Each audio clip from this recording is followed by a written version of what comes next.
Whoa, buddy. Put that thing back in its holster. We haven't gone anywhere. I don't understand. Check out the MichaelDukesShow.com for information on how to get access to the podcast.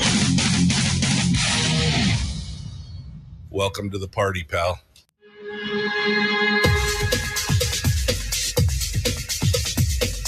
The Michael Dukes Show. The greed and the entitlement is astounding to me. What more could you want from a low-budget radio program?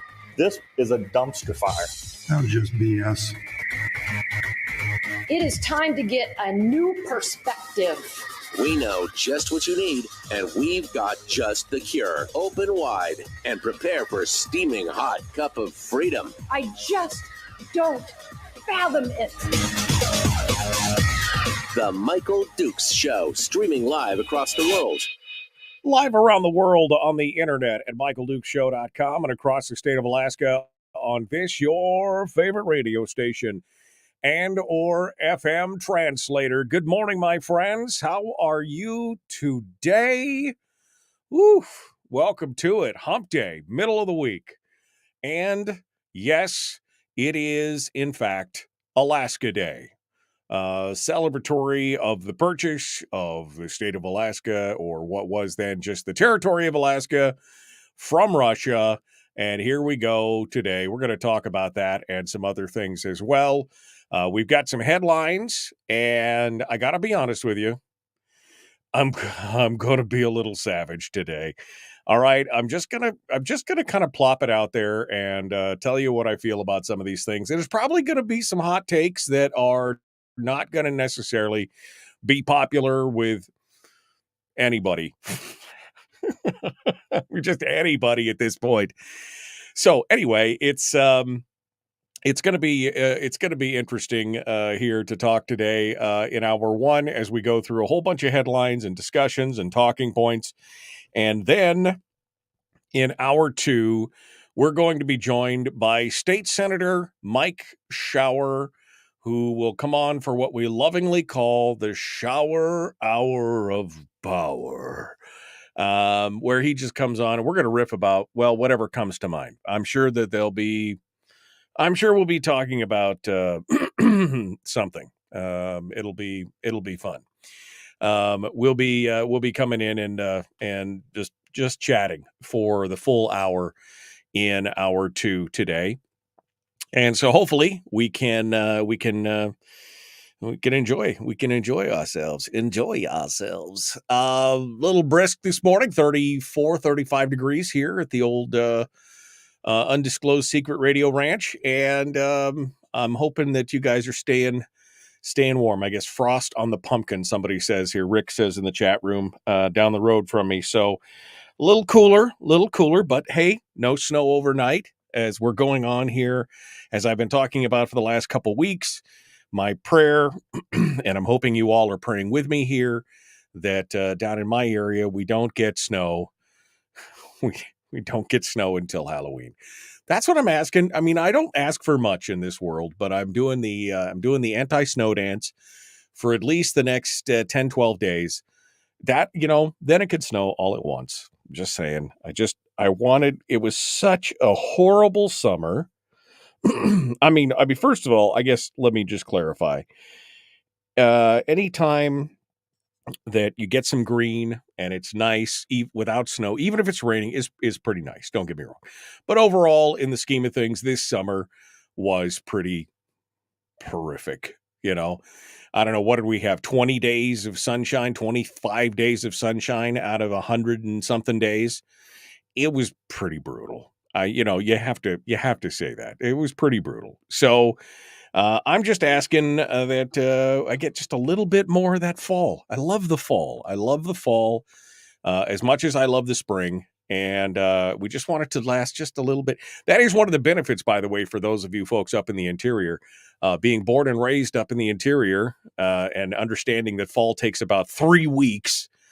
It sure is nice to have 6, 8 weeks, 9 weeks of fall where it just kind of stretches it out a little bit more and you get to see the leaves turning and they fall off instead of just you know, it turned brown one day, the next day, snowfall. That's what it is. Debbie says that Fairbanks has new snow. They had rainy snow last night, and it turned into snow, and it's a bit slick out. So be careful out there this morning as you're traversing the roads up in the interior. 30 degrees at the Kenai Airport today. So, I mean, this is what happened. We're covering a whole big chunk of the state, so wherever you are, I hope it's the weather you want wherever you are. I am just personally asking for just a little bit of a reprieve. Can somebody please petition the warden for just a little bit of a reprieve before we get to it here? All right. Well, my friends, what have we got going on here as far as headlines? Well, we got a bunch of different headlines, and I'm going to throw them all. I'm going to throw them all here at the wall. Now, there are a few. There's 3 stories in particular that I'm not going to be popular by the time this is over today. But I got to speak my mind. I just read these stories and I just wanted to throttle somebody by the time I was done reading these stories. So we're going to talk about that. One is a story about Alaska Day. The other is a story about the new ethics rules that have been regulations that have been drafted by the Attorney General or approved by the Attorney General. And then another story about Talkeetna residents and a dispute over lake access. We're going to talk about those 3 stories here in a little bit. It is Alaska Day, which is the first thing that I said here when we got started, but I got some things to say about that. And then, of course, I got a plethora of other stories that I want to talk about as well. We'll kind of see where the day leads us, shall we? And some fun stories. I actually have kind of a cool if you're a bit of a nerd. Ooh, is that good? Is that a good? That's a good word. If you're kind of a nerd like I am, I got kind of a cool story here for you as well. So it'll be it's good. We'll just keep we will just keep on rolling. All right. So, I got some good news. I also have some good news. So what should we start with the good news, or should we hold the good news for the end? I say we hold the nerd and the good news for the end. How about that? Because, after I get all ranty, I'm sure that I will want to come down. I'm going to need to talk myself off the ledge after I do all this stuff. So we'll talk about, let me pull these stories together. I'm grouping these stories up. So here we can go. We'll get it done. Well, down in Anchorage, this homelessness problem in Anchorage is just, it's unrelenting. It's ongoing. It's unrelenting. There has been just this horrific continuing problem. It's just gotten worse over the course of the last, especially the last 2 or 3 years. It's just continued to get worse. There was a story this morning in the ADN talking about the number of deaths in Anchorage amongst the homeless. Michelle Theriault Boots has written a story in the ADN talking about the number that have come in. A staggering 43 people believed to be homeless have died outdoors in Anchorage this year. And it still has got 2.5 months left of winter to go for the 2023 year. And that's approaching double the number of outdoor deaths from the previous year, which was also a record. 24 people died outside as homeless last year, and they called that a failure of the system. This year, that same 24th death was recorded back in June. So the number of deaths has it's just crazy. Just what's going on. They talk about the trend and the track record. Back in 2017, they had 19 deaths. They had 16 deaths in 2018. They had 9 in 2019, 16 in 2020. And then, of course, that record, 29 or 24 in 2022. It's horrible. I mean, it is I feel absolutely horrible for people who can't who have found themselves in this situation and who can't seem to climb out of this situation. As we've talked about on this program in the past, there is no easy, one-word, tweetable solution for homelessness. Homelessness is just a massive problem. We've talked about everything from the mental health component of it to the substance abuse component of it to the, just the down and out and what support systems are needed. And I just don't know if there is I don't think that there is an easy answer to this by any strange stretch of the imagination. And many of you may say, well, I don't care. I mean, you don't say I don't care. That seems heartless, but you're just like, this doesn't affect me. This is Anchorage. But see, Anchorage has kind of become the hub for this whole thing because they are a hub city for all the rest of the state, whether it's by roads or by air. People seem to congregate down here. It's a little easier in the winter here than it is in, say, up north in the Fairbanks area or anything else. But it is, it's a tough situation, and the homelessness population has just increased. And in I think really, if you look back at it if there was a hockey swoop chart or whatever that Brad was talking about yesterday on homeless, I think you'd see the increase would be, again, quite a large swoop in the end. And the Anchorage municipality, the city, has tried to put together some plans. The Sullivan Arena situation was kind of disastrous, and that cost, so much money. They poured the COVID money. I mean, it was millions and tens of millions of dollars. And when the Sullivan Arena was finally vacated, they've had to do tens of millions of dollars of repairs to the building because it was just horrific. So they have a new plan, and the new plan included moving people out of the homeless camps here down in the South Central in the Anchorage area into hotel rooms. They had two hotels, the Aviator Hotel and the Alex Hotel. And part of the plan was to create these shelters there in these hotel rooms for these people. But it turns out there's still not enough space. Still not enough space. On Monday, the city began moving people from homeless camps to hotel rooms in both the Aviator and the Alex. And by midday Tuesday, the homelessness coordinator, Alexis Johnson, said about 35% of the beds available had already been filled. She said the Alex Hotel, which has fewer rooms, will likely be full by Wednesday. This is according to a new story from KTUU. Johnson said the bed space is still available, will go to people whose names are on the pre-registered list. She said the list has a total of 600 names, meaning more than 200 won't likely get a hotel bed because they don't have enough space because they only had 374 spaces to begin with. In the text message, Johnson said the city is still working on shelter implementation and will reevaluate shelter space in the coming weeks. According to her, the city still plans to open a congregate shelter, which is like a open room, like a full, at the old Solid Waste Services Administration building. They just moved. The Solid Waste Services just moved into a new facility, and the old one is up, and so likely next week it'll be ready with a maximum of 150 beds. So you'll get another. That still leaves you 50 short.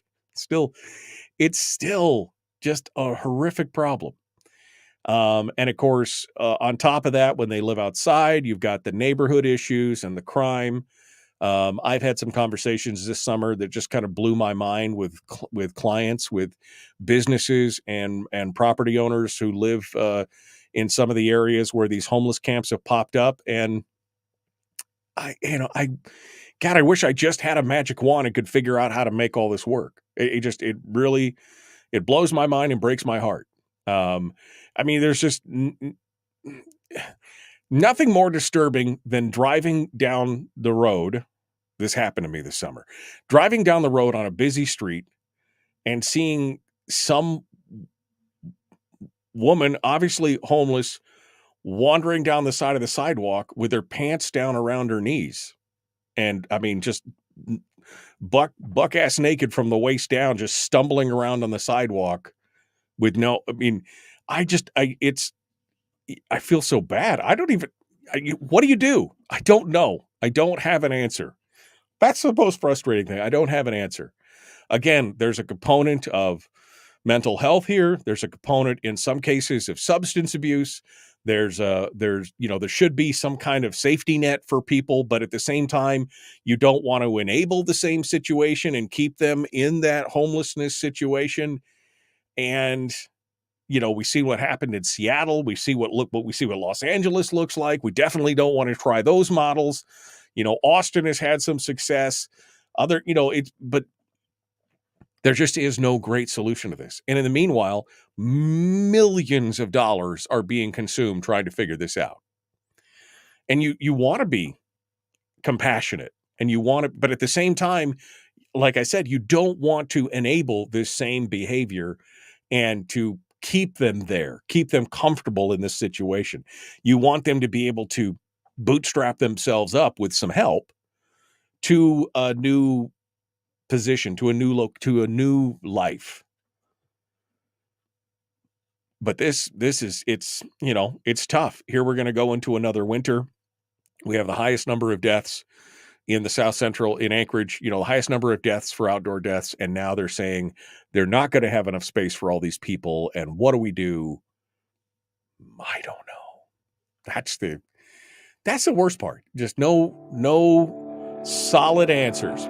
As I've said in the past, I think we need to look at places that have done a good job with this.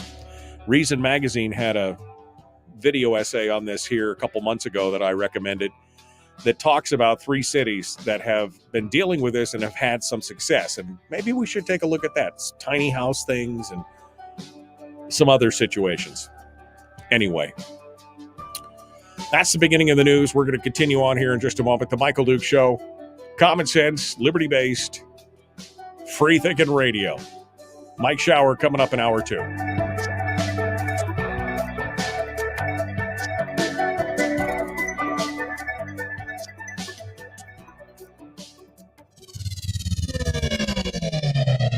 Your mental suppository. The Michael Duke Show. Okay. Good morning. Good morning. It's great to stay up late. Good morning. Good morning to you. What's my line? Sorry. It's an indication of a misspent youth right there. Can anybody mention now? Mom and Dad can't answer that. Can anybody name that? Anybody name that from? What is that from? Can anybody name what that song is from? Just curious. Good morning. Good morning. Good morning. Horrible summer, last winter, late winter, last fall, crap weather for a year. Okay. Muddy mess in Homer. Hope for a stretch of drying, says Greg. Yes. Good morning. Good morning. Good morning. I remember one summer years ago, rained all but 2 days. The second day I said to heck with it, played hooky from work and enjoyed the sun, said Terry. I actually left work early one day when it was really sunny. I left about 2 hours early and said, you know what? I just drove around with the sun in my face because it felt so good. Failure of what system, says Terry? Anchorage doesn't have a system. I mean, this is not just an Anchorage problem. This is a problem across the country. But you're right. I mean, there's no real,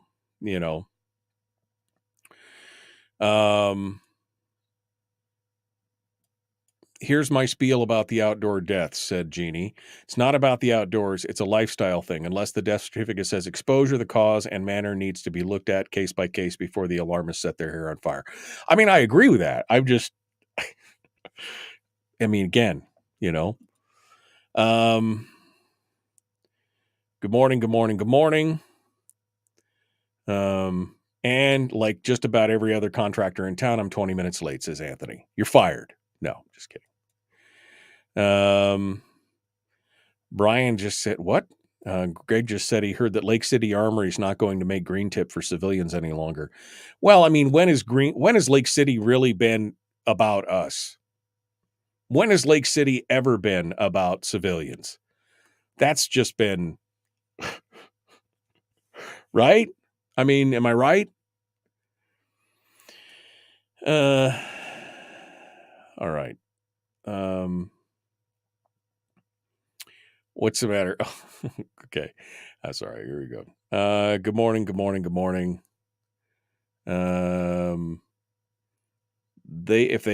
Terry says, if they don't have the will to help themselves, it's hard to help them. I mean, that's part of the problem. I mean, part of the problem is some of them don't really want help, really. And that is part of the problem. You're 100% right. And some of that, again, is mental health, some of that substance abuse, maybe some of it's stubbornness. But some of them don't really want, they're comfortable living in where they're living. That's the fact. That is the fact. And nobody got my song reference. Nobody has made a guess as to where my song, I mean, come on, guys. It's a classic. Sorry. I don't know. I'm in such a weird mood today. I'm mentally exhausted. It's been, this is like my busiest time of year. I got all this different stuff going on, and my brain is just mentally exhausted. But you know, good morning. It's great to stay up late.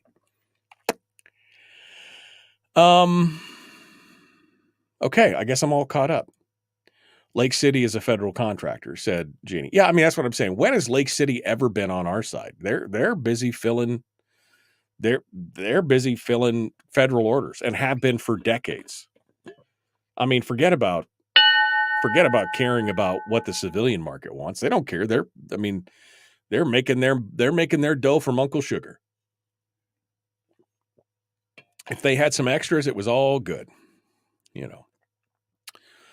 All right. We're coming into it here. Are you taking calls? Says Barbara. Well, I wasn't really taking calls. I've got a bunch of stuff to talk about. If you got something you want to talk about, though, Barbara, I suppose I could.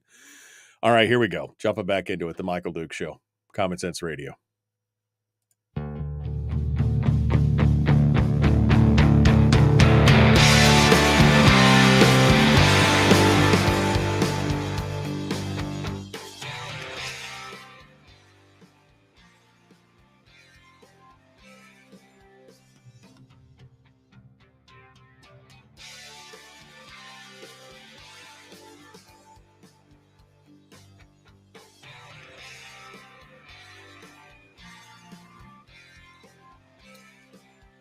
See, Jim is paying attention. He got it in one. I mean, here I am just singing I'm just singing to myself in the break and everything else, and was quizzing the chat room, and they apparently didn't care, except for Jim. Jim gets it. He knows exactly what I was going on about. All right, we're continuing on with the stories this morning. I do have some good news stories near the end of the hour. Mike Shower is going to be joining us as well. I got a couple stories that I want to get a little ranty about. Let's continue on, shall we? I want to talk. Well, I guess Barbara is. I'm sorry. I'm just reading there's a land use ordinance involving 10,000 parcel is up tomorrow night at the Fairbanks North Star Borough Assembly meeting. Okay, we'll pull Barbara on here in a minute to talk about that here in just a second. And we'll talk about that, Barbara. Let me get over to some of the other stories that are up and out here. This is this interesting story. Now, the worst part of this is I still don't know the full details of this, and I couldn't really find it. I was looking this morning, trying to find more details on it, and I really couldn't figure out what's going on with this. The woman who was indicted after a viral video showed her boat circling dangerously close to a float plane in Halibut Cove has entered a plea agreement, according to court documents. Marion Beck was indicted on January 19th on charges of attempted destruction of aircraft and gross negligent operation of a vessel in connection with the incident which took place in August of last year. Per the terms of the agreement, Beck will plead guilty to gross negligent operation of a vehicle, and the charge of attempted destruction of the aircraft will be dismissed at sentencing, which sounds like a sweetheart deal to me, because if you recall this video, this is where she was swerving in front of the float plane that had 7 passengers on board, and she was like running within feet of the front of the airplane. I mean, I never did hear the story as to why she decided that she wanted to play kamikaze with this airplane in Halibut Cove. Now, my understanding is Marion Beck is part of the ownership of the Cove, and there was some kind of beef. I don't have the full story. I mean, I kind of really want the backstory on what was going on there, but she sounds like she got a sweet, sweet deal. The agreement includes a 90-day maximum cap on time to serve, so she may be serving 90 days in jail, a fine of $25,000, and a relinquishment of her mariner's license to the U.S. Coast Guard. So she was a certified captain, whether it was a 6-pack or small vessel or whatever. She was a certified captain, so that's gone. Bye-bye. Beck will also agree to pay full restitution to the victim after an evidentiary hearing, and she will face 1 year of supervised release or up to 5 years on probation. Ultimate Alaska Safaris owner Eric Lee, who was the pilot of the plane, said he was trying to taxi out of the cove with 7 passengers on board for a bear sightseeing tour when the boat sped out in circles close to the plane. He said initially he thought the boat operator was trying to communicate something to him, but the boat did not slow down and got so close he was concerned a collision might damage the plane's floats and flotation. That video went viral. It's unclear if a date has been set for the evidentiary hearing. And I couldn't find anything on exactly what was going on there, but it sounds like she got kind of a sweetheart deal. I mean, because the attempted destruction of aircraft, that's a big, especially with passengers on board. I mean, oof. Anyway, I guess there you go.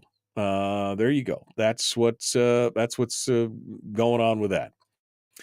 Also, 2 women were arrested on Tuesday in Delta Junction in connection with a hit and run that left 1 man dead. You'll remember this story back in August where they found this gentleman, John Emmerich. He had been killed by a hit and run on the highway just outside of Delta Junction on August the 29th. According to troopers, 32-year-old Chelsea Erickson was charged with criminally negligent homicide following the investigation. And in addition to Chelsea, Janelle Erickson, 60 years old, was arrested for tampering with evidence. They say based on a tip, they located a pickup truck in a locked shed outside the Erickson's home. The truck was missing several parts, including the hood and the grill. That would be the tampering with evidence parts. They're in custody in Fairbanks. So I'm just, man, crime does not pay. Crime does not pay. And finally, for this story here, we have to note the passing of Art Chance, labor negotiator, writer, and yes, very colorful Alaskan. Suzanne Downing over at Must Read has got a little bit of an obituary on him. Art, who was 74, wrote opinion pieces, theater reviews, political analysis. He wrote his own book called Red on Blue. He passed peacefully in his sleep yesterday. Yesterday was discovered that he had passed away in his sleep. He was quite a character. I've been reading Art Chance for many years. I've been reading his work for many, many years. Never got a chance to talk to him. Never got a chance to interview him. Always thought that would be kind of an interesting interview. He was at times acerbic and bombastic, definitely politically incorrect, but always seemed like a guy with a great story and a great head on his shoulders. And always an interesting character. But he again passed away, 74 years old. He apparently had some health challenges. He'd been He'd been in some failing health for the last few years and then slipped on the ice and broke his hip a couple years ago and suffered some various health issues related to that. So anyway, Art Chance, passing of quite a guy in that regard. So our thoughts and prayers go out to his wife Juno. Is that how you say it? Did I pronounce that right? Juno? Yeah. I just, what are you going to do? I'm starting to reach that age where I'm starting to feel a little bit like, whoa, man, all these people that I know or have interacted with, not making it. Definitely a tough situation.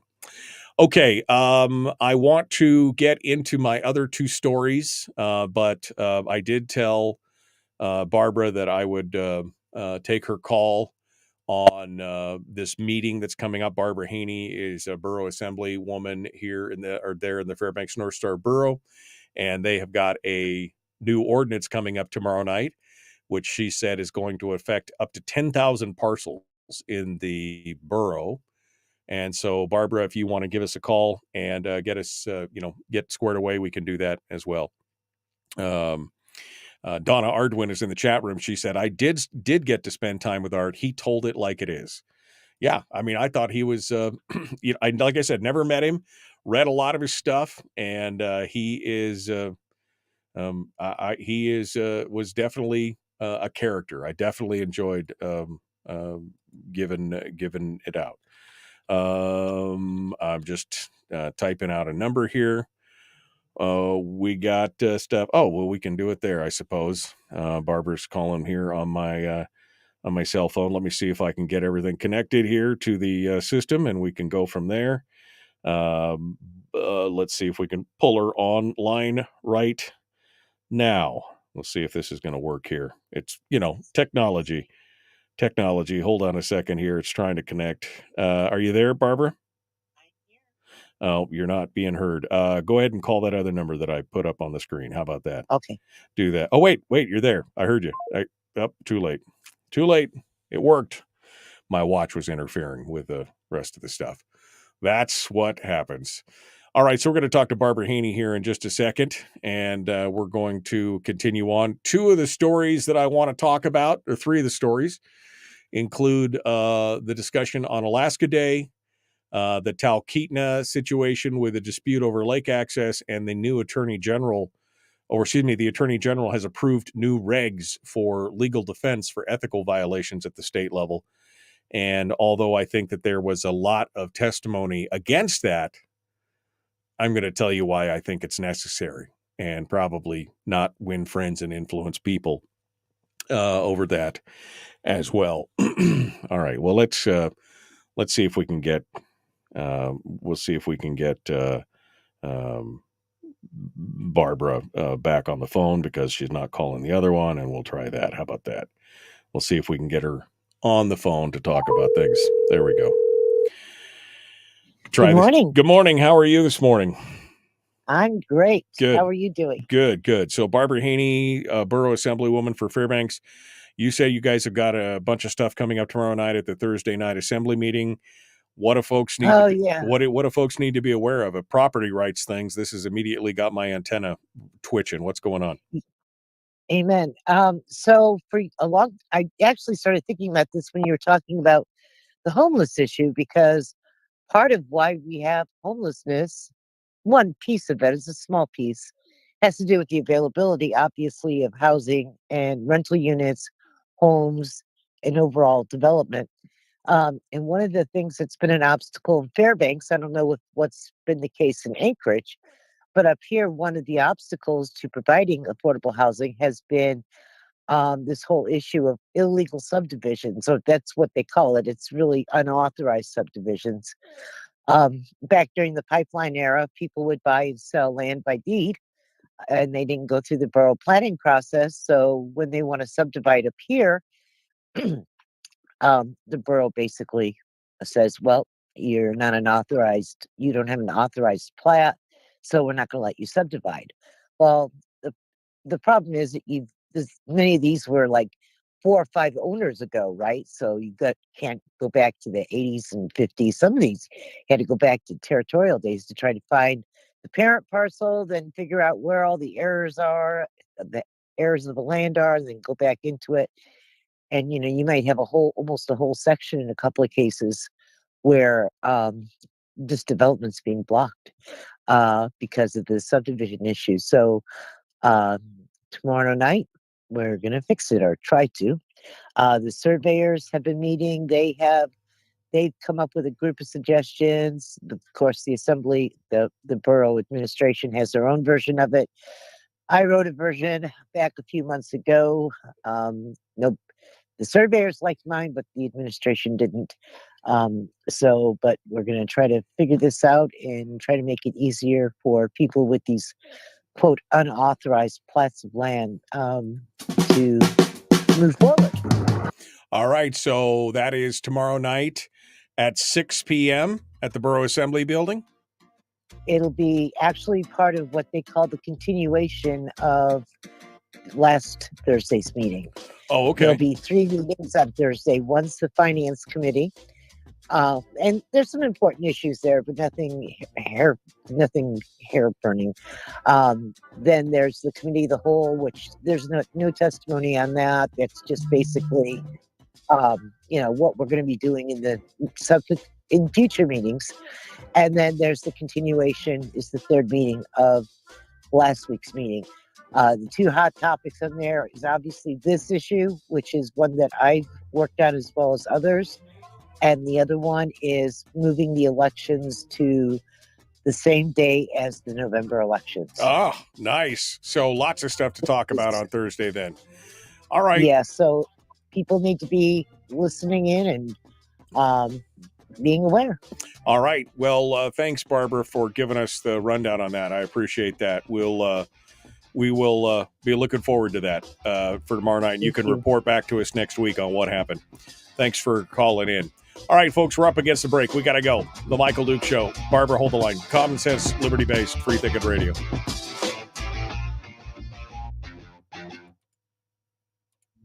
We're broadcasting live through a series of tubes, allowing all of these entities to provide streaming stuff going on the internet. Well, it's kind of hard to explain. Sorry. Streaming live every weekday morning on Facebook Live and MichaelDukesShow.com. Okay. Whew. All right. We're getting long-winded there. I was afraid we were going to hit the break. Okay. Brian just said, I never post anything that is contrary to the party-approved thought. I find that hard to believe. I'm just saying. I find that hard to believe. Interesting interview between Matt Kibbe and Rand Paul. I mean, all Matt Kibbe's interviews have been, that's the thing. I've so many times I want to sit down and listen to that, but I'm just, I'm a big fan of the short form podcast. The long forms are harder for me to pay attention to because sometimes by the time I get home or I'm driving home at the end of the day, I just want to either listen to silence or I want to get caught up in a good book or something that is just takes me away from the day, because by that time I am just like, I'm done, got up at 4:30 in the morning to get ready for the show. And then by the time I leave town, it's 3, 4, 5 o'clock and I'm done for the day, cruising into the house and dealing with the traffic and everything. And I'm just like, oh, maybe I should put Matt Kibbe back on my listening list though. Silence is a good thing, says Rick. Yeah. I mean, sometimes it's just, that silence is just nice. Yeah. The rumble of the road, the raw horsepower of the Cooper. Yeah. I mean, I'm driving up to Fairbanks tomorrow. We got the big Go Winter Expo on this weekend and the gun show and everything else. And so I'm driving up tomorrow to Fairbanks, and that's always one of my favorite times is just a few hours on the road, because I can shut everything off. I can listen to some music. I can listen to a book, or I could just suffer in silence. all the way there. Just enjoy a little window time. Just a little window time. Bill Brock says, silence is golden, duct tape is silver. Not my duct tape. I've got camouflage duct tape and purple. I have purple duct tape too, because who?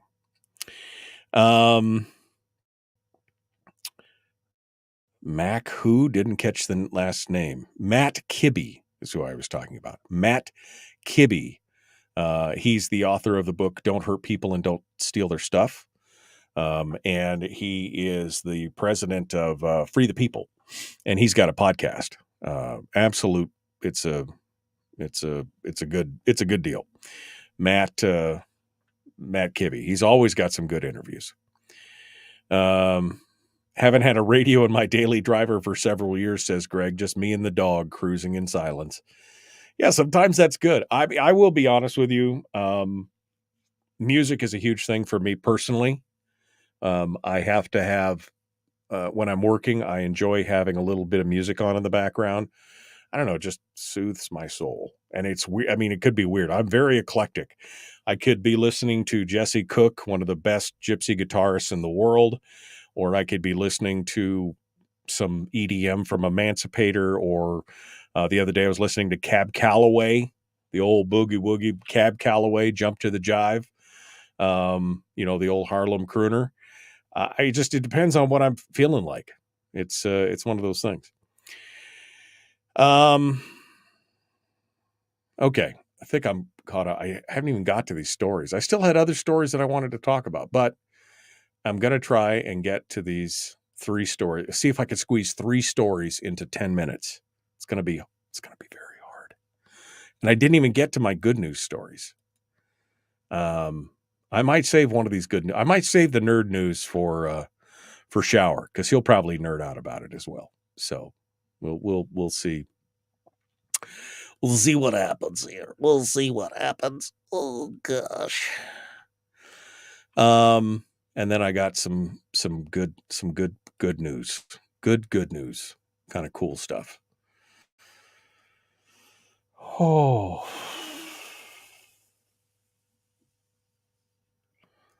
Okay. It's all good. You guys are so quiet. Podcast listeners are like, what the hell is going on? I don't know. I just ran out of steam all of a sudden. I'm just like, yeah, EDM, low tempo. Low tempo is the, Emancipator is the guy. Doug Schilling is his name. He's a classically trained violinist, but he does low tempo EDM music as well. And it's amazing. It's amazing stuff. I really, really enjoy it. Yeah. EDM.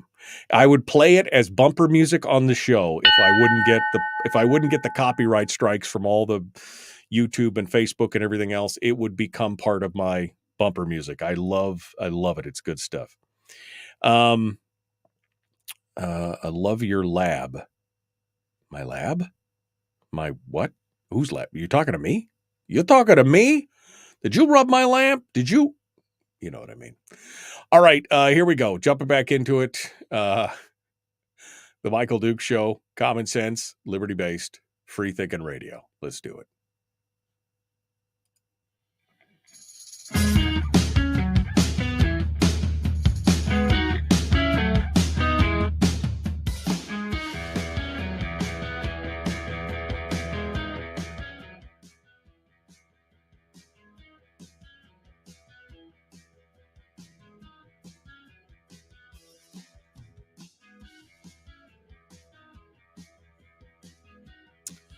Okay. I mean, it is electronic dance music, but it's low tempo that they call. Hello. We get talking about some of the strangest stuff during the commercial break. Just me and all the folks in the chat room. You guys miss out. You can join us on Facebook at facebook.com/Michael Duke Show /live if you want to come see us out there and hang out during the breaks. I mean, sometimes we just go far afield. Sometimes we're talking about the same stuff. Other times we're like all over the place. All right, let's move over to the stories that I didn't think were going to make me very popular today. So just because I'm just going to lay it out like it is, this is just my raw thoughts on it. And you can, your mileage may vary as to whether you agree with me or not on this. So Wednesday, today, Alaska Day. 156 years ago, the papers were signed, the ink was dry, and Alaska became the property of the United States of America. The transfer took place on Castle Hill in Sitka on October the 18th, 1867. They still do reenactments there each year when the day is the most celebrated. And there's a little story in the Must Read Alaska about this and where some of this information came from and talking about it all. This is what got me. Okay. This is what got me in the long run. Alaska Day is protested by some who view it as a celebration of colonialism and the unlawful taking of land from the native people who lived on it. Native groups say the land was not Russia's to sell and therefore does not belong to the United States. In the past few years, objectors have shown up at the Alaska Day celebration to show their disapproval of the day and to ask for it to be rebranded as a day of reconciliation or for reparations. To which I say, come on. I mean, this is the story. This is the history. This is history.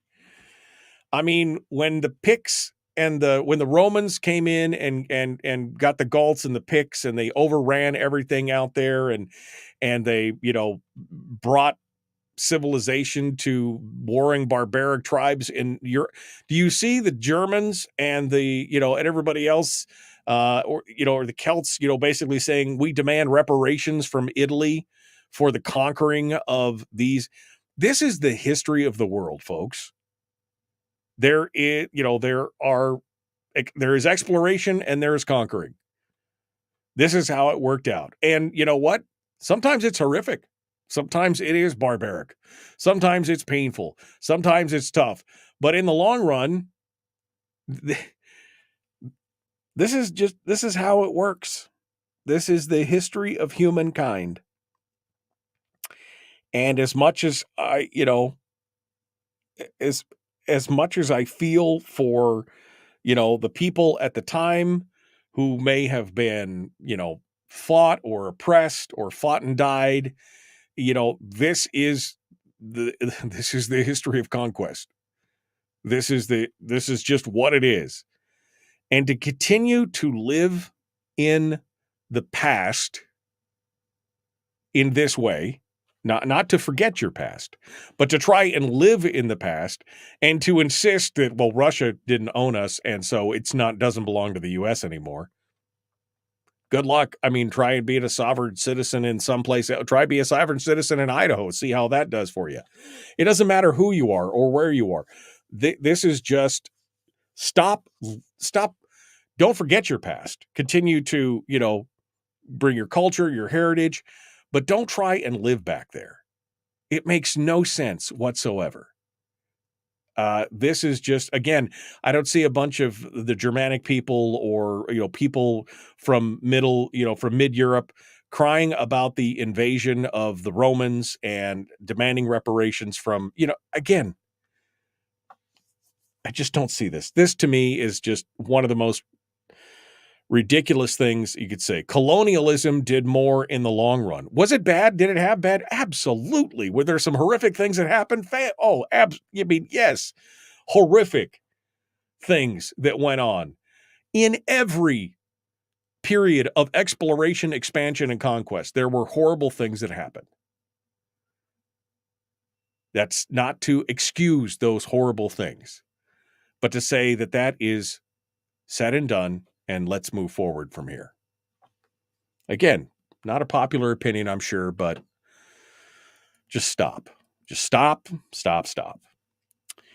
The other story that I wanted to talk about was the state of Alaska. The Attorney General approved a regulation allowing the legal defense of the governor, the lieutenant governor, and the attorney general in ethics complaints filed against those top officials. It was signed by Nancy Dahlstrom on Friday, and it takes effect on November the 12th.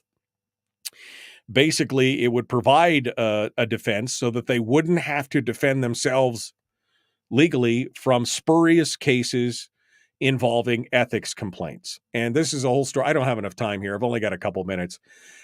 Basically, this is part and parcel of the problem. And they actually cite what I've talked about many, many times, the 2009 barrage of ethics complaint against Governor Sarah Palin, who was just being slammed relentlessly by Andy McDowell and others in just this barrage of ethics complaints. At one point, I think I talked to Todd. I can't remember who I talked to, but they told me that their legal bills at that point were reaching upwards of $70,000 trying to defend themselves from this thing. Now, at the time, Attorney General Dan Sullivan, now Senator Sullivan, basically put together an ordinance or a regulation that would pay for public officials' privately hired legal defense under certain circumstances. And that was in an attempt to prevent and to help out in these kind of situations. But according to Dunleavy and Treg Taylor and everybody, it didn't go far enough. It was more expensive to do that to the state, to reimburse private attorneys, than it was to do it in-house. But the reaction from some of the people who are against this, first of all, Matt Clayman, that's consider the source is the first thing I have to say to this. He just, this is not great. This is me. But the kicker was a press release and a comment from APIRG, which is the Alaska Public Interest Research Group, which has ties, of course, to Scott Kendall and all this other kind of stuff. And they're the ones that are filing a lot of these ethics complaints or APOC complaints now and everything else. This is a group that just wants to legalize lawfare. This is their whole thing. They want to do that. This is their quote, while these self-serving ethics regulations changes now signed to law, Governor Dunleavy is blah, blah, blah, blah, blah. Okay, so here it is. Governor Dunleavy and Attorney General Treg Taylor have established a corrupt process that allows them and other Alaska's top leaders to operate indefinitely under the cloak of darkness as they break our laws on Alaska's dime. Not only does this decision again ignore the unanimous outpouring of objections from Alaska, but also ignores the multiple opinions from Ledge Legal, which found these challenges to be illegal. Patty Sullivan, the communications director for the Department of Law, shot back, which I strongly worded. With that outrageous quote, APIRG makes baseless accusations with empty, inflammatory remarks that then divert from the important public purpose behind these regulations, namely that few people will want to accept a seat or stay in office that they have to personally pay to fend off constant, frivolous legal attacks. This aversion to public service threatens our democracy and results in only the wealthy being able to take office. Boom! Mic drop. Shut your pie hole, AK Perg. I'm sorry. Out of time. The Michael Duke Show.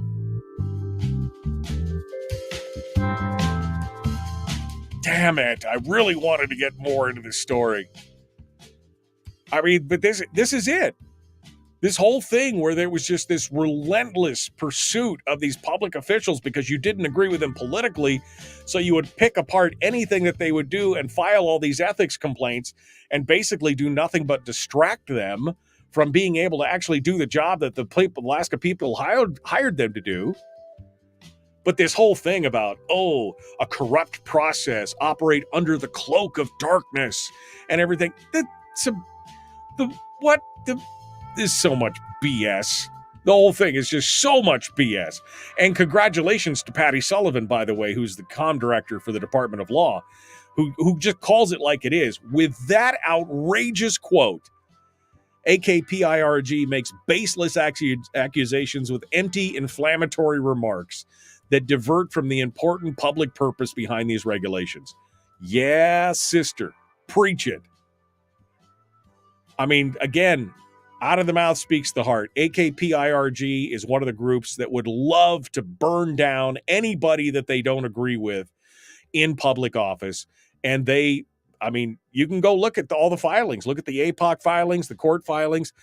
They are all part and parcel of this process. They are part of that legalized warfare group, the lawfare group. It's just oof. All right.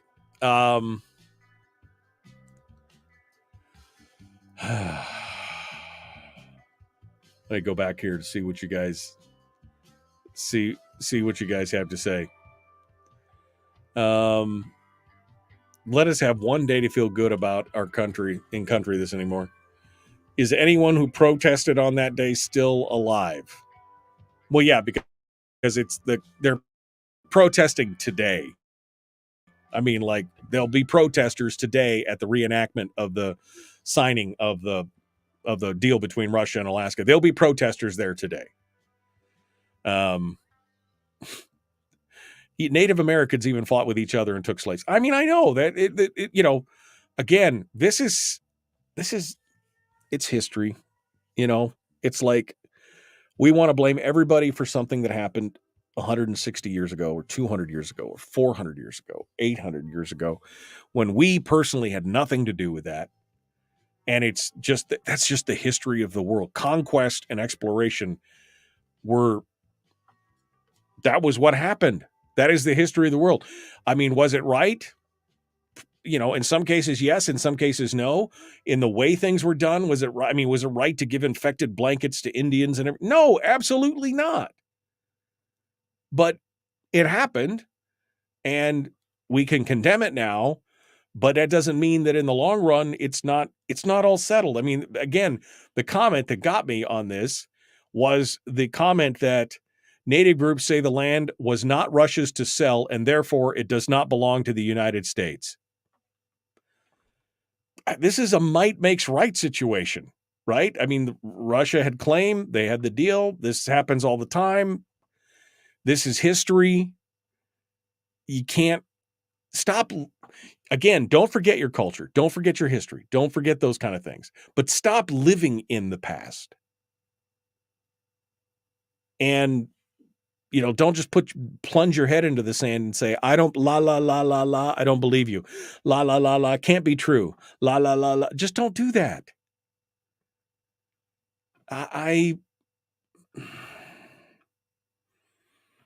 It's like the whole Columbus Day and Indigenous Peoples Day,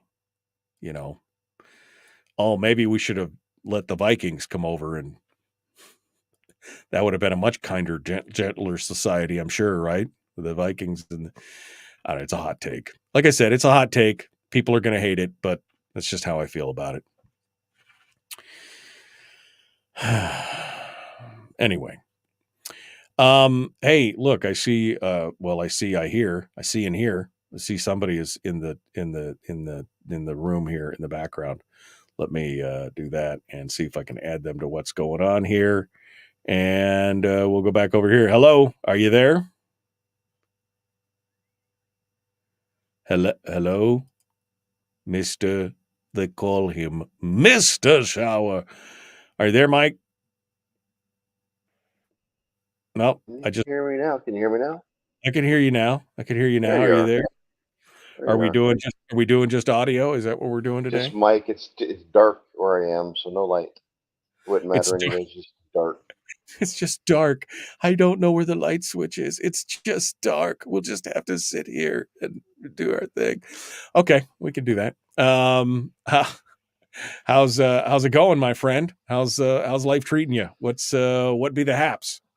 Well, since the last time we talked, because we didn't come on last week, we a lot of it's Israel now, Israel Hamas. What's happening in the Middle East, getting drawn into that one. So that's I hate to say it's the hot topic, but boy, that's certainly dominating the headlines right now. Yeah, dominating the news cycle. Well, we could talk with you about that and everything else, and kind of see what's going on. We could talk. I don't know if you just heard my rant about Alaska Day. We could talk about that.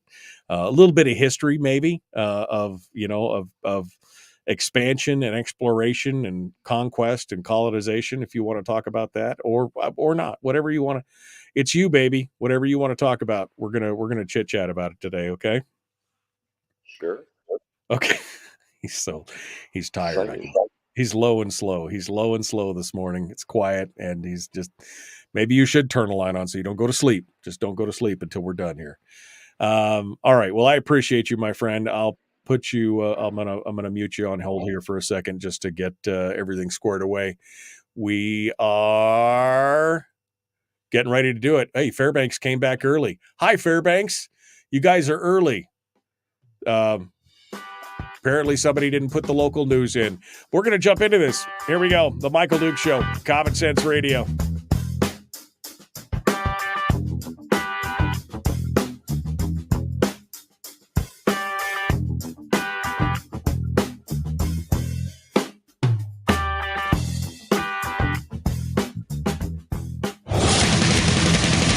Whoa, buddy. Put that thing back in its holster. We haven't gone anywhere.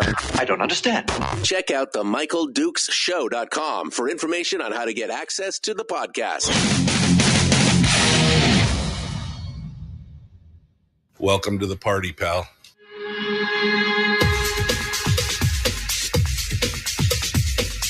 The Michael Dukes Show. The greed and the entitlement is astounding to me. What more could you want from a low-budget radio program? This is a dumpster fire. That was just BS. It is time to get a new perspective. We know just what you need, and we've got just the cure. Open wide and prepare for a steaming hot cup of freedom. I just don't fathom it. The Michael Dukes Show, streaming live across the world. Live around the world on the internet at MichaelDukesShow.com and across the state of Alaska on this, your favorite radio station and or FM translator. Also broadcasting live on Facebook, YouTube, and Twitch. We're kind of everywhere all the time.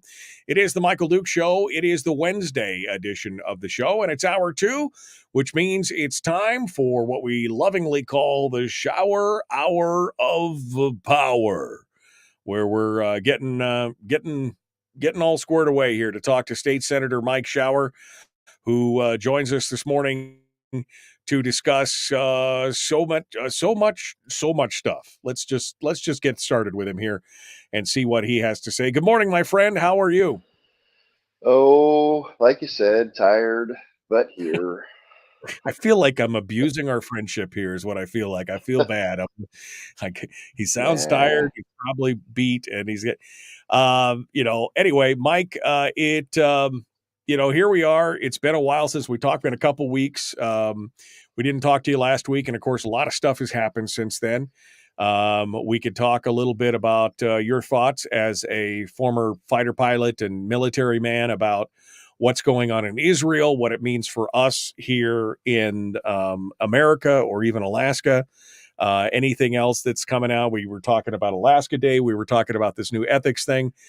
So I'll let you grab the horns here and tell me what you want to talk about first. Let's chit chat here. Well, there's a couple things. I know you saw that Art Chance passed away.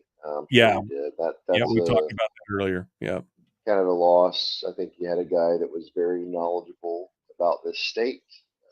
He was passionate about it.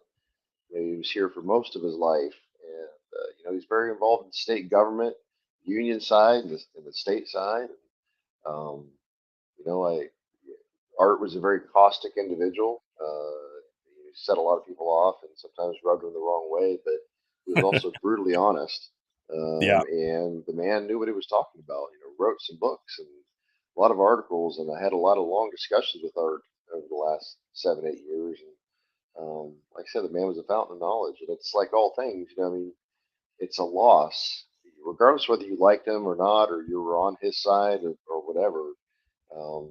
It's a loss because there's a guy that has just a lot of history and knowledge about the state and how it works, the background, the players, and he is somebody that really wanted to pass that knowledge along, and he was still very active and engaged. I mean, I saw him every few weeks at the Anchorage Roundtable. Anytime there's a big event, you'd see Art over there, bending somebody's ear.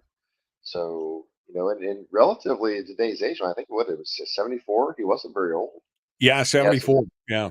Yeah, that's young by the standards, really. So that's a big loss, and not necessarily for one side or the other, just a big loss to have somebody that was so active and could really, could he narrow the issues down, with some very pointed comments, and kind of reminds me a little bit of Michael Savage, the radio host that used to set people off, very intelligent and really funny in their own way if you can understand their sense of humor. But right. Anyways, that was just one that just popped up yesterday. No, that's funny because Mike Savage does have a very acerbic, sarcastic, and kind of a mean sense of humor in some ways. I mean, and Art Chance, I thought, again, bombastic and everything else, but again, brutally honest.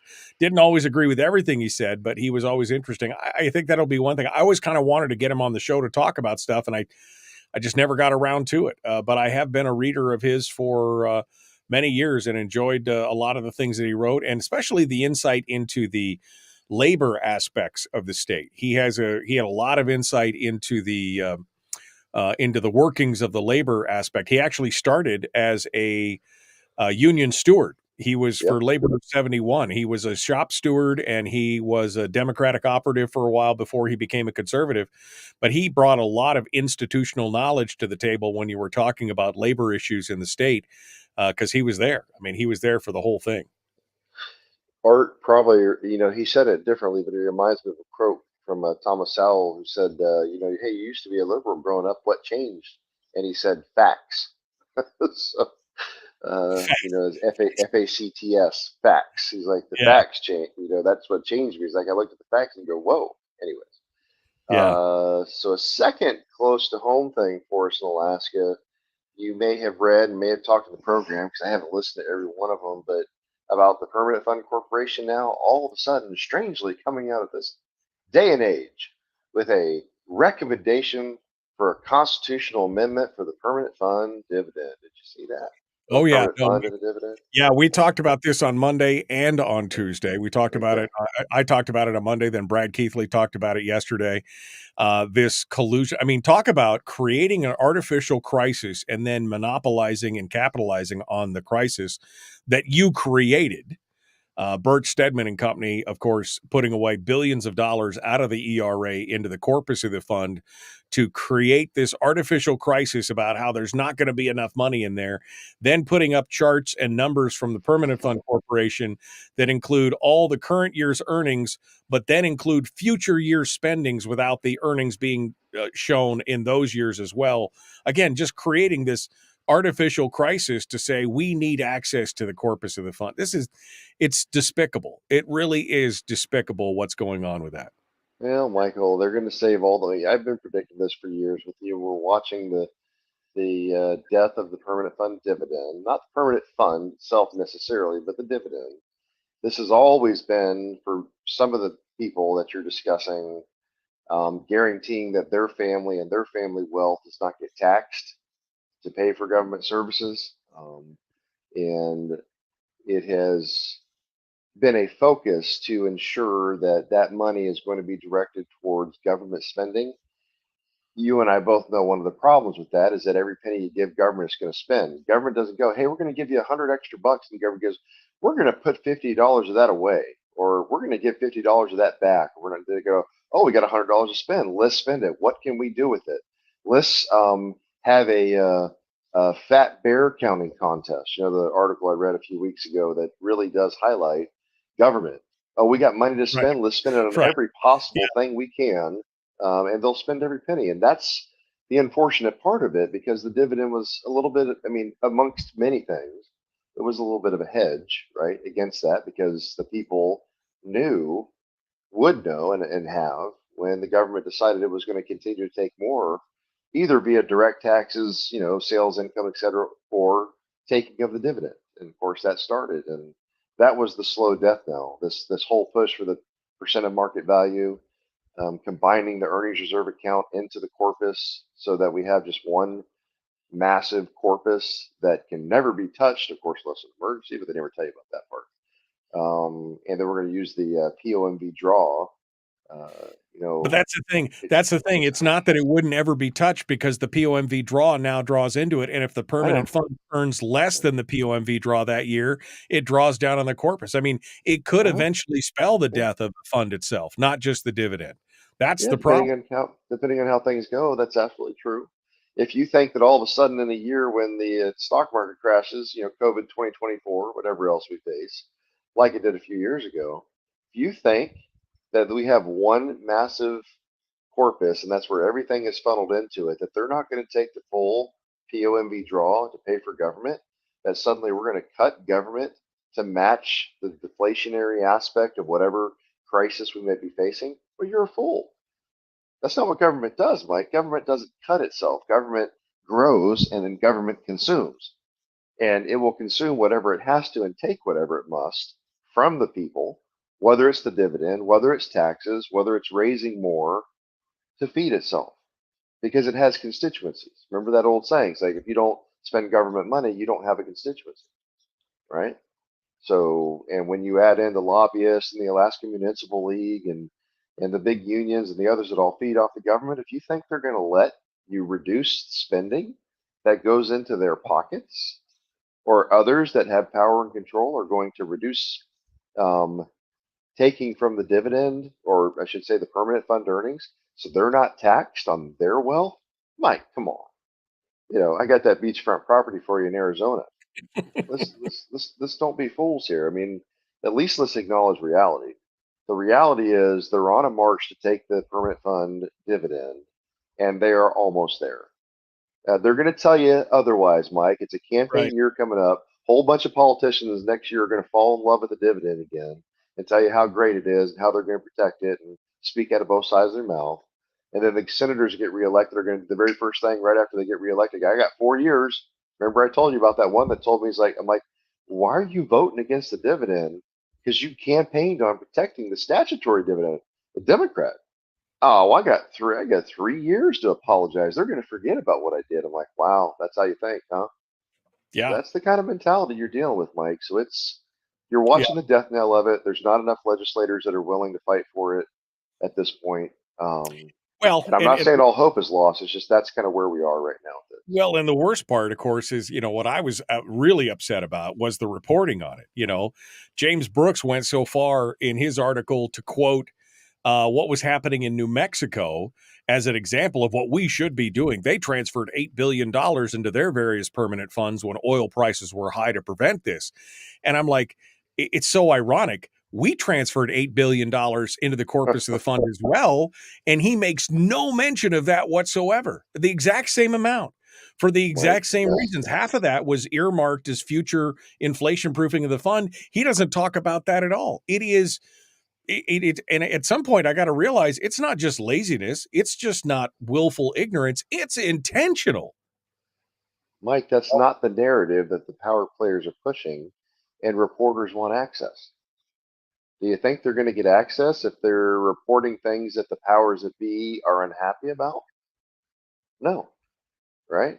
You think you're going to get invited to the pressers, or you think they're going to call on you for a question, or you think you're going to get invited to the White House press corps meetings if you ask the hard questions? No. You might be allowed into the room because you got a press pass, but they're never going to call on you. They're never going to do individual interviews. They're going to say, don't let that person, nope, not going to take his call. They want access, Mike. That's how they survive, right? Unless you're a blogger, that has all kinds of sources because you hang out and drink with the staffers, and you probably have better sources than most of the actual reporters.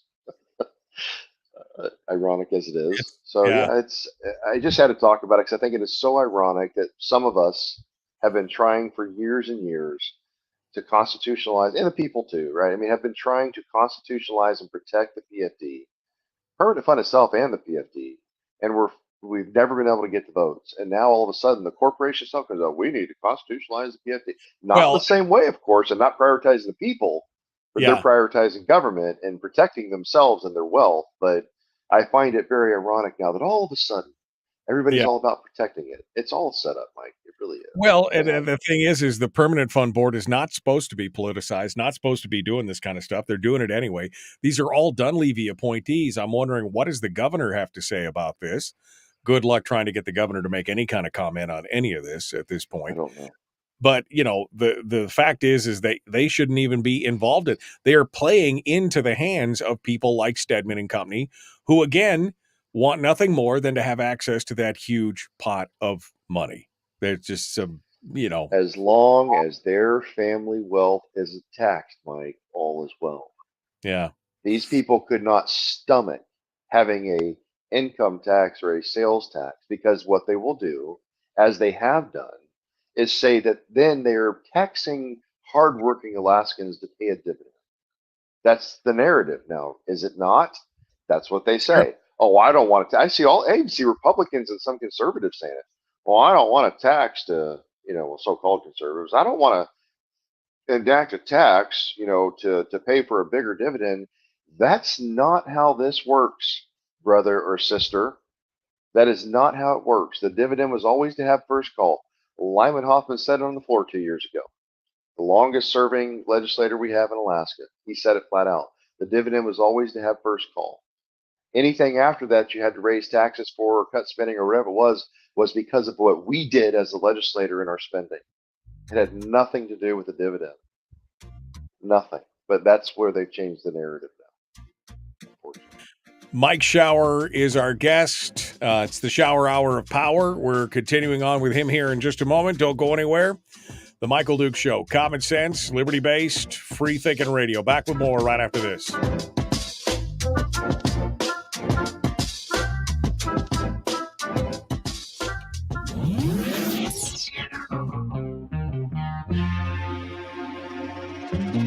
Listened to by more staffers in Juneau than any other show, because their bosses told them to. And after what they just heard, oh man, they're going to be pissed. You're a bad, bad man. The Michael Duke Show.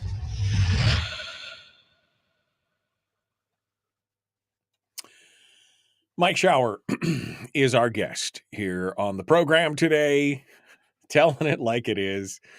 I am so infuriated by that whole thing, Mike. Like I said, I'm just not that I thought. I mean, I knew James Brooks had a liberal slant. I know that going in. I try and read that with some rose-colored glasses and everything else, but just this blatant misrepresentation of what's going on in the permanent fund, the collusion of the board to try and apparently help out this cadre in the legislature that wants to have access to the permanent fund and everything else. I mean, this is it. This is it for the state. You are watching in real time the slow motion train wreck that is the death of the PFD, and eventually, I think, the destruction of the permanent fund itself overall in the long run. Yeah, the permanent fund may survive this, Mike, but like you said yourself, it's at risk because once you do this, you have divorced the spending of the state and the growth of the state and hence its spending from what happens to the fund, right? Because our still current statute, because we ain't following it. Still, when things go up or things go down, the amount that was taken out in the formula goes up and it goes down, right? It was a mechanism that protected the permanent fund corpus itself. Well, we're not going to do that anymore. Like you said, we're going to combine it into one. They're going to take out that draw no matter what. Government's never going to take less. And by the way, Mike, as I have to continue to point out, you know this, most of your audience knows about it, got to keep saying it. The growth pattern we're on is going to eat up all of that anyways. Taxes, ladies and gentlemen, are still coming at some point. There is no willingness in this state government to reduce spending. And based on just bills like Kathy Giesel's, Senator Giesel's defined benefit plan for all state employees, Senator Tobin's, $250 million plus for more education spending without any accountability whatsoever. Those are $500 million, upwards of $1 billion a year, in addition to the $125 million or so we're already increasing spending before any other bills are passed. So, Mike, just in a couple short years, you're going to eat up anything left over from the percent of market value draw, and it's going to be beyond what we have available to spend to a point they're going to have to tax anyways. So when people say certain wealthy, or retired legislators or business leaders or union folks or any of them are going, well, this just prevents us from having to tax to pay a bigger dividend or a dividend at all. No, it doesn't. It only kicks the can down the road for a couple of years. And you're still going to have to tax because of the growth of this government. And by the way, while we're shrinking because we have no economy to speak of and we're not building anything and we're not digging or drilling or doing anything else anymore, the workforce is shrinking, Mike. So where in the world are you going to get the money from? Yeah, no, this is exactly what I pointed out. This is nothing more than a delaying tactic. But that plays back into what you were saying earlier. A lot of these people are like, oh, I really don't care because in 3 or 4 years, I'm out of here. I mean, Gary Stevens is already, I mean, he lives in Hawaii most of the time already. He's on his way out the door. It's why he was pushing so hard for that legislative raise, because he's on the PERS system and wants that top 3 years of contribution to his PERS account so he can make a good, healthy living. Again, it doesn't matter. 3-4 years, I'm out of here. There is no long-term thinking. The furthest they think down the road is 3 years. And after that, I don't care what happens in the state of Alaska, as long as I get mine.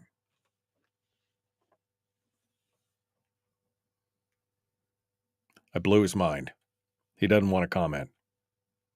You still with me, Mike? Apparently, I broke. Can you hear me now? How about now? I can hear you now. Huh, interesting. Just went away. Told you it's dark here. It must be dark in the EMF spectrum, too. Yeah, exactly. All right. We are getting ready to jump back into it. Mike Shower is our guest. We're going to continue here. And Jill says, I'm just still waiting for the good news part.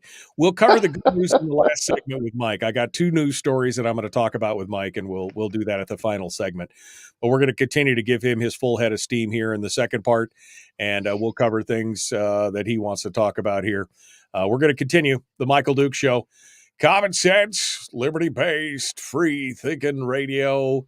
Like and share, like and follow, no matter where you're at. Let's do this thing. Here we go.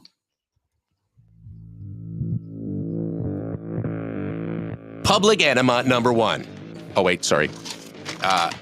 Public enemy number 1, which makes more sense. On the other hand, he's a little bit of a pain in the Michael Duke Show.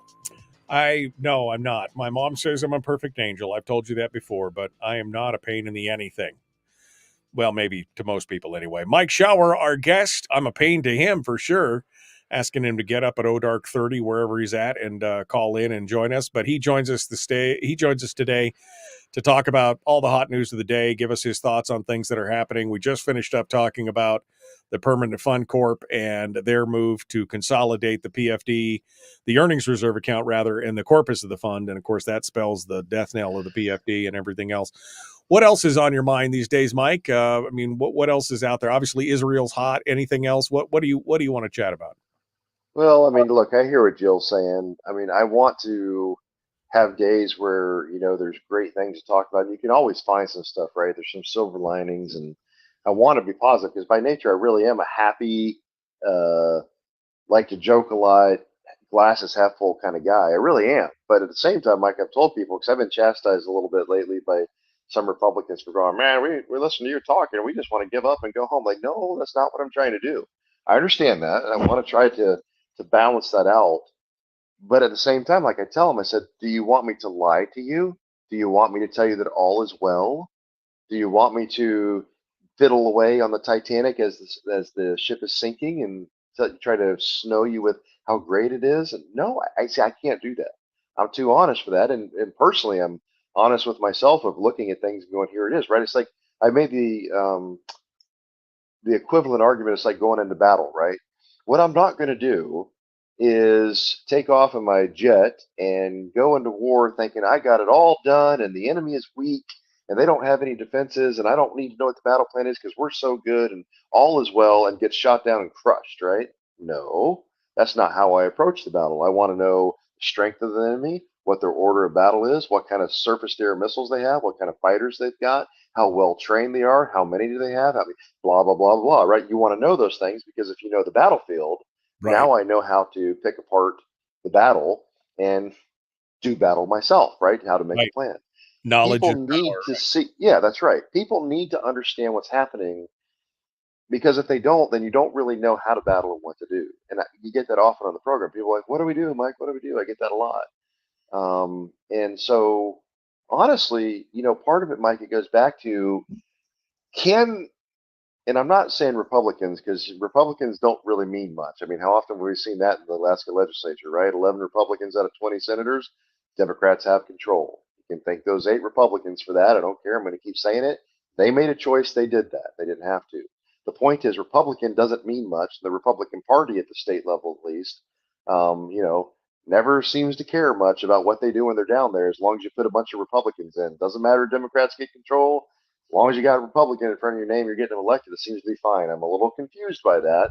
Doesn't seem to mean much to have a Republican Party if we're not going to hold Republicans accountable for governing in accordance with the platform and the principles and quit handing power to Democrats. But hey, who am I to judge, right? So beyond that, right, people need to understand that Alaska, when you look at it on the whole, when we show up and vote, we are still not overwhelmingly, but we are still a majority red state, maybe a little more pink these days with everybody moving up from the left coast, but we're still a red state. Why do we know that? We look at a national election, like when we had the national election and then the downstream, like next year coming up, a presidential year, you get more conservatives out to vote. They go vote because they say, oh, look, president and senator, and then the state stuff just happens to be on the ballot, so they vote on that too, right? But you get more conservatives out. And when we do that, we win almost across the board. You don't win every little bit. You're not going to win Juneau. You're not going to win parts of Anchorage or, Fairbanks, the west side where the college is and all the liberals are at, right? I mean, so yes, but as a state and as a whole, when we show up and vote and conservatives come out and vote because there's more of us, shoot, there's twice as many registered Republicans in Alaska as there are Democrats. When we show up, we win. But what happens a lot of the time, Mike, like happened last year during the ranked choice voting, so people were so apathetic, so frustrated, they kind of gave up, right? And they just, and there wasn't a presidential election either, right? I mean, it was some national stuff, but it wasn't a big year, and they just didn't show up. And we lost a bunch of seats as conservatives or Republicans or whatever. And so we didn't do that. And then you downstream that to the local elections. Well, who comes out and votes? Most conservatives are busy working. They don't really pay attention. They don't think about the big, there's no big elections. They don't think about the small ones, and they complain about ordinances being passed and school boards allowing practically pornographic books on the shelves for kids and all this stuff. And I go, well, that's because all politics are local, as the old saying goes. If you showed up to the polls, this wouldn't be happening because you would be putting people into office that were more aligned ideologically with the majority of Alaskans than the minority. But what happens when we don't show up at the polls? Well, all of a sudden, the big unions, they get their people out. They know exactly what's happening in the Mat-Su right now. You know that. The school board race of Shive versus Ole Larson, right? Right. Well, He's being outraised by over 4 times the amount of money. And she is telling people she's a conservative. I know that because people are reporting back and telling us that. She's walking neighborhoods. Oh, she's conservative. Are you kidding me? She's far left liberal, progressive, whatever you want to label, far left. And all you got to do, Mike, is follow the money. Look at the APOC report. Democrat, Democrat, Democrat, big union, Democrat, Democrat. Pat Chesbro, Mark Kelsey, Tom Bay. I mean, the people that are supporting her are all far left. Unions. And Ole has a quarter of that money, and it's all donations from people, individuals. Yeah. Well, look what just happened in Fairbanks. I don't know if you were following the Fairbanks races, but they had a whole bunch of outside money come in. There was $100,000 in overall money for both contributed to candidates and outside PAC money that came out from the NEA and other organizations outside the state to run for school board races in little old Fairbanks, Alaska. Right. And what happened? They got crushed because the conservatives stood around with their thumbs up their butts, not doing enough to go out there and actually make the vote. And anytime that happens at a small local election, the special interest always wins because they're self-motivated to get out there and do it. That's right. So here's my point, Mike. It's that if people go, oh, well, what do I do? I walk away from listening and I'm just depressed, whatever. I go, no, that's not what I'm telling you. I'm telling you the truth so that you know what's happening to hopefully motivate you to get involved. As we've said, don't complain if you haven't, supported candidates that are good that you like, if you haven't given them money, if you haven't volunteered to walk neighborhoods for them or with them, if you haven't volunteered to take text or phone call lists to help them out, if you haven't gone on the radio and talked about it, you haven't spread their stuff on social media and help. If you haven't done stuff other than just complain, then literally, Mike, stop talking and complaining because it's just as much on your shoulders as anybody else. If you're going to complain, you got a constant complainer on your show, right? That you and I both know and love, right? But I'll give the man credit. At least he ran for office. He actually tried and did something. And in my opinion, when you do that, you have a right to complain. And I'm not saying you don't have a right to complain, but I'm just not going to listen to you. If you're not going to bother to get out and try to make a difference, if you're not going to do something involved, and the very least, the very, very least, is show up and vote every single election, local, state, federal, all the time, and take a friend. Right. Go pick up some seniors and take them to vote. At the Wazee Center. Go take your friend that says I don't want to vote. No, you go drag them to the poll. In fact, drag 2 friends to the poll. If everybody did it, Mike, we could double or triple our vote. Yeah, and we'd win. That's the strategy. Simply. I started to threaten earlier last month. I started to say before the election in Fairbanks, I started to say, maybe I should just start when I do open line, open forum anymore. I'm not just going to ask who you are or where you're calling from. I'm going to ask who you are, where you're calling from, and did you vote? And if they say no, I just hang up on them, because if you're not willing to go out there and put yourself out just a little bit, I mean, that's the least you can do, is to vote in what's going on. Then yeah, you have no room to gripe. I don't want to hear what you have to say if you're not willing to go put yourself out just a little bit. And I mean, is it really putting yourself out to participate in this? I mean, but I'm with you. People, like you said, people are frustrated. They're throwing their hands up in the air. They're walking away being so frustrated. I know it's frustrating. I know it's irritating. I know it burns you up, all the things that are going on. But if you all it takes is for evil to triumph, is for good men to do nothing. Right? That's the old quote. Or the other one, which is my favorite, is government is what happens to you when you stop paying attention. It will happen to you, folks, if you don't this is a participatory sport. And if, in that vein of thought, Mike, I ask this question: does the other side sit it out and do nothing? And the answer is no, they don't. They may be frustrated, like in the Mat-Su, because we kind of swept the assembly and the school board. Are they sitting back, go, that's it, I'm done, the conservatives won, we're done? No. Look what they're doing. Fundraising like crazy, dumping money into a local school board race, getting out the teachers' unions to scare all the teachers and get them to show up and vote at the polls, going around being dishonest about who the candidate is and who supports her and what her positions are. Did they sit back and go, well, that's it, man, we're done, I'm just sick? No.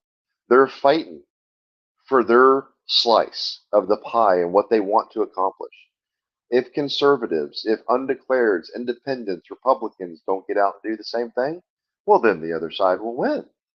That's my point, Mike, and that's our winning strategy, because there are still more of us than there are of them. It's purely in the numbers. It's a numbers game. If conservatives would get out the vote, if we would go to the polls, if we would drag our friends there, if a few more, just a few more, would get involved, we will win. It is that simple, ultimately. We don't have to do all kinds of stuff. You don't have to donate $100,000 individually, right? I mean, when 100 people, give $100, Mike, you got $10,000 to work with, right?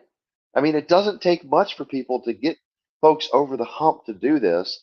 Michelle and I are doing it. It's painful for us, but we're giving money to all these candidates. I gave money to the region up in the Mat-Su to get out the vote.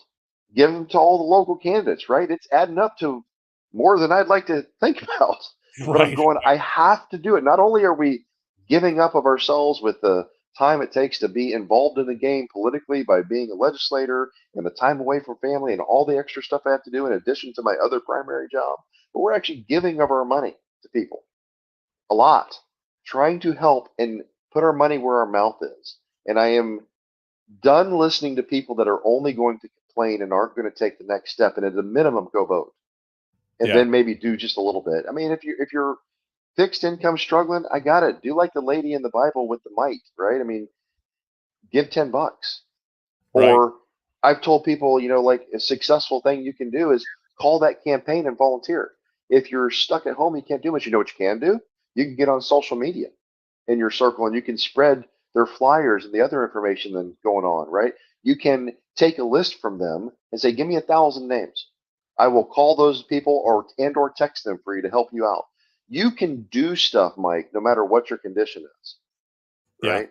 No, absolutely. You absolutely can. And that's the winning strategy. We just have to do it. And that's the bottom line. It's the silent majority, the sleeping giant, whatever you want it, whatever, euphemism or metaphor you want to use. This is what we're talking about.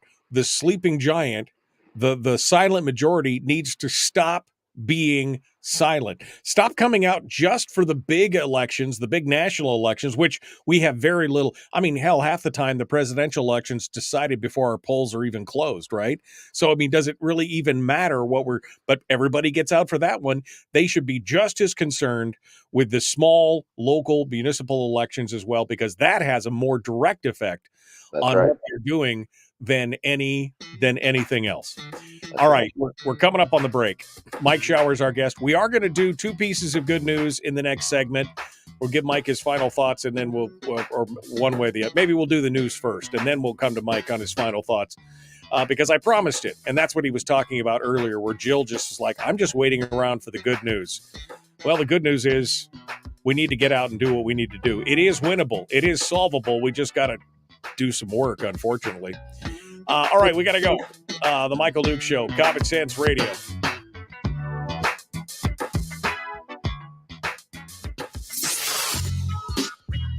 What is that? Common Sense. Regularly heard on American radio. Michael Duke Show. Radio. Okay. Kelly says, remove district chairs that are not doing what they're supposed to do. I mean, what they're supposed to be doing. We've had this conversation. I mean, part of the problem is the party structure and leadership is not slapping back on, like Mike was talking about, people who've just got an R next to their name to make sure that they get reelected, that their actions speak louder than what their label is, but they live by the label and the party's not holding them accountable. I mean, Mike, they sanction Murkowski. As a state, we sanction Murkowski, but we don't sanction Republicans at the state level when they turn their backs on the party or on the principles or on their districts or whatever, or what they campaigned on. We let them get away with it year after year. And how much did that? I mean, what did that sanction really? Oh, we sanctioned her. Great. What is that? What does that mean? You keep using. I mean, it not as much as we would like it to, I know, but remember, without ranked choice voting, that sanction would have sunk. She was probably sunk anyways, but the sanction from the party, if we had the normal election system, would have been, a final nail in the coffin for her. She would not have been reelected. So right, she wouldn't have made it. Can matter, and it does send a message. And if the party was actively involved in recruiting better candidates or candidates to oppose incumbents that were turning their back on the party and its principles, or allowing Democrats to get control by basically joining with them, then that would matter, because that does come with some funding, right? The districts have some funding. They have the mechanism to get out the vote and do things. So the party absolutely has some ability to do that. And my point goes back to, Mike, if the party's not going to hold its party members accountable for how they govern after they get elected, really, what's the point of having a party? Because they're really not doing anything at that point. I mean, they're not effective, right? Right. So, I mean, do you think the Democrats are going to let a Democrat go join with the Republicans and not look for somebody to replace them or hold them accountable or scream and yell and jump up and down? Well, yeah, they would. They don't allow that. They don't put up with that garbage. So. Well, as I've often said, the left has done such a great job of coming together communally, kumbayaing, putting aside whatever differences they may have and doing it for the good of the party or doing it for the good of the cause or whatever. And, those of us on the right are so ornery and rugged individualists that we just like, I don't play well with others. And you're like, you're just screwing yourself on this deal every freaking time. Even the U.S. House is doing it right now. It's not just the state of. It's not just Alaska's House of Representatives. Not that the Senate is not having its own issues, but it's like the whole party is having an identity crisis, right? I mean, when the National Party in 2020 jettisoned their whole platform and said basically, whatever Trump wants is fine as a part. I mean, and the Alaska Party is not sticking by its platform. Oh yeah, we censured or we sanctioned or whatever. But again, they're not doing it to the state level people. I mean, what if you don't stand for anything? Why should people support you? Why should they give you money? Why? I think people are like, why should I bother? You guys are not. Nobody's got their poop in a group on this deal. at the state or the national level. And you're right. I mean, there is a bit of an identity crisis. The platforms there, the principles are solid, and I think the best ones for the country and our state, or I wouldn't be supporting them or part of it. But you have this break, I think, of more conservative Americans. Let's just use that broad brush across the board in the Republican Party, and you have more moderates or so-called rhinos. And in some places, you can name a few here in Alaska, I'm sure. I won't, but that are probably left of actually the center point that still have an R in front of their name, and they certainly govern that way. And I've said this before, Mike. The Big Tent, so-called, doesn't necessarily bother me. If individually they have differing views on things, we can live with that. The Democrats certainly will do some of that, as long as they govern and agree to disagree, but still stay unified for the good of the cause, right? The problem I have mostly with the Alaska legislature and the Alaska Republican Party is that it's the conservatives in the Big Tent that continually get excluded. The more conservative members, the more they hold the party platform and oppose bad stuff like a binding caucus rule, then they get excluded. So the Big Tent works as long as you're ready to, if you go along to get along, do what you're told, play the game, then that's fine. You're in the tent. But as soon as you go, wait a minute, that's not the party principle. That's not the platform. That's not what conservatives believe. And certainly, maybe in some cases, that's not what my district wants. You get slaughtered, right? And I've said this before, Mike. Why do they're not stupid. They play the game. Why do they put Senator Hughes and myself into a square corner? Because they know if they force us to vote on certain things a certain way, according to the binding caucus rule or the way they want us to, we're screwed in our district. They can do whatever they want in their district and get away with it, but we can't. So do you think they're that naive that they don't set us up to fail? Of course they do. Anyways, lots of little issues like that. Mike Showers, our guest. Oh, God. We're going to continue. One final segment here. We'll start off with the good news, and then we'll give Mike the final thoughts for the show because so we do. But I promised some good news, and I feel like doing it. This first story, I think Mike is going to like, and we'll talk about that as well. All right, here we go. Common sense, liberty-based, free-thinking radio. Like, share, follow, do all the stuff. Let's do it.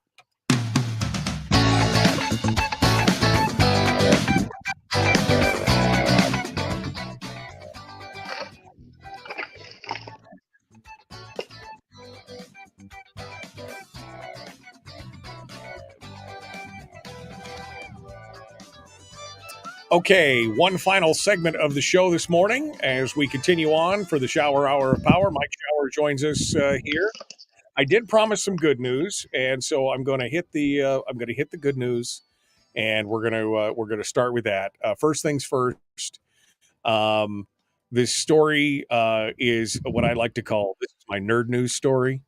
An interesting story, a long lost model of an X-Wing fighter used in the original 1977 Star Wars The New Hope movie went up for auction. Used in the filming of the final battle of the over the Death Star. The model represents the pinnacle of Star Wars artifacts to ever reach the market, according to the Dallas-based auction house called Heritage House. The model was part of a collection that belonged to the late Greg Gine, who's an Oscar and Emmy-nominated miniature maker known for his work in Star Trek and Close Encounters. It was discovered in his garage after he passed away. It was long known as the missing X-Wing and was discovered by a team of visual effects experts who were helping Gine's family clean through his collection and clean out his garage after his death.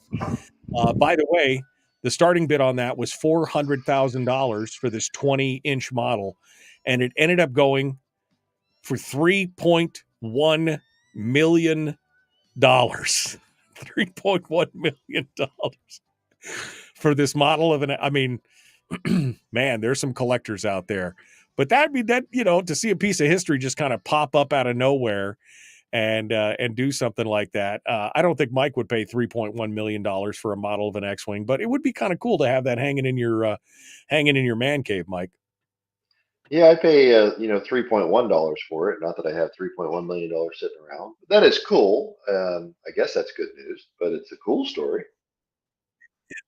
It's a cool. I mean, it's a fun story. You know, it's It's a feel good it's a story. fun Let's call story. it that. It's a feel good. Yeah, it's a feel good story. But I mean, kind of cool to see a piece of history like it's like finding the ruby red slippers. You know what I mean? That's And true. Because or I'm a the sci-fi multi. fan and I love Star Wars. So I think that's pretty cool. Yeah. Just because that's a piece of history, you always think it's lost, and then you find it. Hey, it's cool. Feel good. I feel better. Yeah. I thought it was funny. I saw an interview with Mark Hamill the other day. It was a little blurb of an interview, and the guy was talking, and he handed Mark Hamill a couple different lightsabers, and he's like, "Yeah, what do you think?" And he goes, "You realize what you're holding is the original lightsaber that you used in the film." And Mark was just like speechless. He's like, "Really?" I mean, it was just like, you think back to that history, 45 years ago. Here it is, 40 years ago, this piece of history. And he's like, "Really? This is it?" He goes, "Yeah, we got it from the studio. That is the actual lightsaber." It's a piece of history. It's fun. The second piece of good news before we give Mike his full head here is what I think is an incredible piece of its technology and hope for people, especially those who have disabilities. A Swedish woman named Karen has become, which is ironic, a Swedish woman named Karen has become the first person to ever receive a below-the-elbow prosthetic that fuses bone with metal and electrodes. It's an incredible feat of robotics and biology. Basically, she's become the first bionic woman. The mechanical attachment and reliable control of prosthetic limbs are two of the biggest obstacles for those who are missing limbs. And this allows her to actually control and do things. It's fused in with her arm, and the electrodes, basically transmit the signals from her brain. She actually has a robotic hand that she can do delicate tasks with, pick up eggs, do all this kind of stuff. It gives her the opportunity to basically have a fully integrated bionic hand that can be used independently and reliably in every day. She has the same neural control on it as if she had her real hand there. This is a huge, huge step for people in the future. I think those who are missing limbs, whether hands or feet or whatever, to give them the opportunity. But this thing is just fused to her. I think this is. I mean, we're living in the future right now with that. And that is such a cool thing. And I love to see technology. Now it just needs to be brought down to a level where it's available to everyone. This is why I love to see those stories about those, the hackers, the modern day, body hackers who are creating prosthetic limbs in their garage with 3D printing and stuff and giving them away to people instead of costing $50,000 or $100,000 for a prosthetic or whatever. Now you just need to meld these two things together and let it go. So that's the second piece of good news. It happened at the Bionics Institute of Melbourne in Australia, and just a super, super cool story. That All right, actually is. That's good news, Mike. That one is a really good. That's a good Yeah. direction for folks that have disabilities, accidents, wounded veterans from wars, and Oh yeah, and things like absolutely. that. That's fantastic. Yeah, this woman lost her arm in a farming accident when she was a young girl. So 20 years ago. And she had decided against using existing prosthesis, but was talked into this and they've got pictures of her with a little tiny micro screwdriver fixing some stuff with her prosthetic, her bionic hand, using the screwdriver with her bionic hand. I mean, it's just the dexterity of something like that is just amazing. So anyway, that's the piece of good news. Mike, I'll let you finish up here today. We got about 3.5 minutes. Any final thoughts here as we go through? Well, I'll end on the Israel note, but we'll start first just to remind people. I'm going to kind of do this for you too. I mean, early election for the Matsu Borough, which is the school board, very important to hold on for our children and hold conservative type values. And I don't necessarily mean like, the even Republican type. I'm just talking, values of teaching our kids reading, writing, and arithmetic, not CRT, not race baiting stuff, not America's bad. That's important. And so, of course, it's Matsu Borough because the ordinances we live under and other things matter as well. So those early elections start here in a couple days on October 23rd. Get out and vote, folks. Told you that's our winning strategy. Get out and vote. You get your friends and family to vote. That's how we'll win. Go vote. If you don't have time on election day, do it early. You can even send in the ballot. So early voting starts in a couple days on 23 October, runs until the 7th of November. So you got a couple weeks, no excuses. Go vote. That's number one. Get it done. And I'll end this talking. It's not a high note, Mike. I know that, but it's very important we understand this. I wrote a letter for the Senate minority. We posted it, standing with Israel and being. I believe in this one. You either say something and you pick a side, and saying nothing is saying something. You're saying that genocide of an entire race of people. When you have Palestinians and people supporting them that clearly are lost and confused about what evil is, when they're saying gas the Jews, F the Jews, from the river to the sea, which is, as they would call it, dog whistling for exterminating the Jews and running them all into the Mediterranean and killing them all. And people are celebrating this on our streets and streets around the world. The slaughter of men, women, and children being raped, tortured, burned alive, beheaded, children being beheaded, and they're celebrating, Mike. That's lost. That's evil. Call it what it is. I wrote the letter. The Senate minority posted it on our website and around, and you ain't seen nothing from the Senate majority. You haven't seen anything from the House minority. And I've seen nothing, although I believe the House majorities actually put some stuff out individually or maybe even as a whole now. So, Mike, you either stand with Israel on this, as you should stand with any country that gets attacked like this, like people stood with us on 9/11. Right. I put in that a quote from Mark Alexander of the Patriot Post, who talked about, well, people have said this is Israel's 9/11, but on the day this happened, when it was about 900 Israelis, that equivalent number would have been 27,000 Americans dead on 9/11. Can you imagine if we lost almost 30,000 people on that day? We entered World War II and the global war on terror with less than 3,000 deaths. Yeah. And so, and it's much more than that from a numbers perspective now. It's more like 50,000 Israelis equivalent to the population of America. We wouldn't stand for that. We would have gone, ballistic had that happened. Here's my point, Mike. Evil is evil. I stand with Israel. I hope other people do. Hamas is a terrorist organization. Call them what they are. They're thugs. They're barbarians. They're supported by Iran. We cannot run from this. Pick a side, folks. Pick a side. Well, and I could say you can criticize and condemn the actions of Hamas and support and stand with Israel, even if you disagree with some of Israel's policies. That's not a misnomer there. You could say some of the things that Israel's done have been wrong or may have led to some of these tensions, but the bottom line is you don't go and kill women and children and kidnap people and behead people because of somebody's policies are making you mad.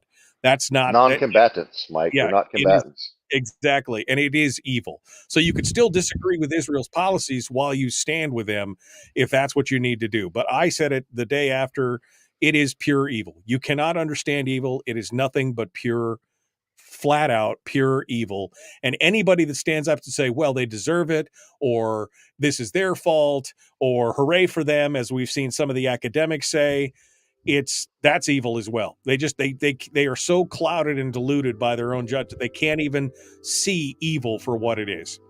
Mike Shower, thank you so much, my friend, for coming on board. I appreciate you being part of it today. Thanks for joining us on the show. Of course. All right, hold the line, folks. We are out of time. Tomorrow's another day. Enjoy it today. Again, no snow for now. Anyway, keep doing that anti-snow dance for me. I appreciate it. Thanks, folks. We'll see you tomorrow.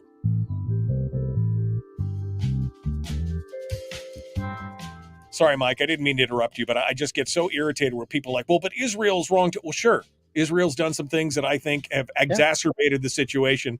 I don't agree with all their policies. Absolutely. But the bottom line is you don't go and behead people because you disagree with their policies. You don't attack civilians. If you attacked a legitimate military target, okay, maybe I can see. But this is just pure evil. I couldn't agree more with you. So I'll just let you have the floor there. No, Mike, I don't mind you cutting me off. And I get it. And look, how critical have been of our own government? It's very easy to be critical of governments. They do bad stuff. They make mistakes. They're big and powerful entities. Hamas is essentially a government now, elected into power there, right? And supported by Iran, really the bad actor in all of the Middle East. They're the ones spreading the real poison. So my point is, yes, you can not be happy with everything Israel does or any other big government, including our own, but it never justifies what we saw. The height of human depravity and evil was displayed by Hamas with what they did. Like you said, had they attacked just military bases or checkpoints or something, I could go, okay, so they're basically in a declared war. I got it. you can kind of sort of accept that those are military folks, legitimate targets in that sense. But that's not what they did, Mike. They went after civilians. They slaughtered civilians, including children, babies.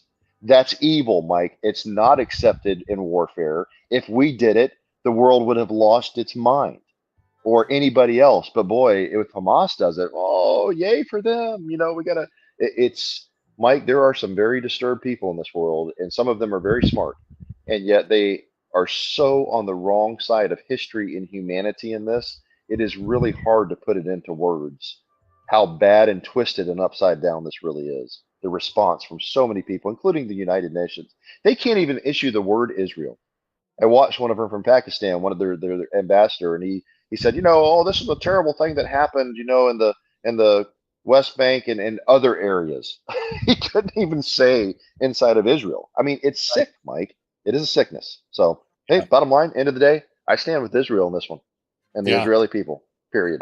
I thought it was interesting to see some of these universities. One of the big universities said nothing, and one of their big donors, multi-billionaire out of Utah, basically sent a letter that said, I've been supporting this university. I'm an alumni. My father, my brothers, all of our family, we've given, tons of money. But because you've said nothing, because you've allowed all this rhetoric on campus that's all this pro-Palestine is fantastic, Hamas is our heroes kind of rhetoric, we're closing our checkbook to you. And then 2 days later, the university president comes out and says, oh, no, we condemn this in the strongest terms. We should I mean, you hit them where they live, and maybe they'll start to see how this stuff works. But it's amazing to see how some people can justify this in their own mind. I mean, it basically undercuts every argument that they've ever made when they justify this, and they're basically doing themselves and their arguments and their causes more damage by supporting it. That's all I could say. Yep, it's a twisted world in that sense, Mike. It is what it is. But like I said, I stand with Israel. I'm looking at them, going, go get them, boys. Go wipe out Hamas.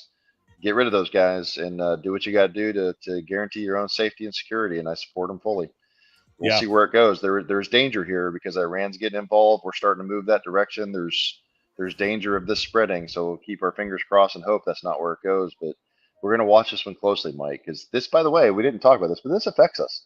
This affects the price of oil, the flow of things in the Middle East, and this is going to affect us too. So we are far too interconnected to think, oh, it's way over there. It does not affect us. No, it does. And it may affect us much more greatly, depending on how this plays out. So just, as always, keep your eyes open, watch and listen. You got to do what you got to do. All right. Well, thanks, Mike. I appreciate it.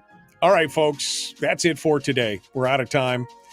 Mike, thanks. Enjoy yourself. Thank you for coming on. I know, again, you were tired. I appreciate it. Thanks for being brother. We'll see you next time. Cheers. All right. You bet. Folks, we are out of time. We got to go. The Michael Duke Show, Common Sense Radio. We'll see you tomorrow.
We've shed our terrestrial radio skin, and now we are slimy lizard internet people. It's the Michael Duke Show.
Well.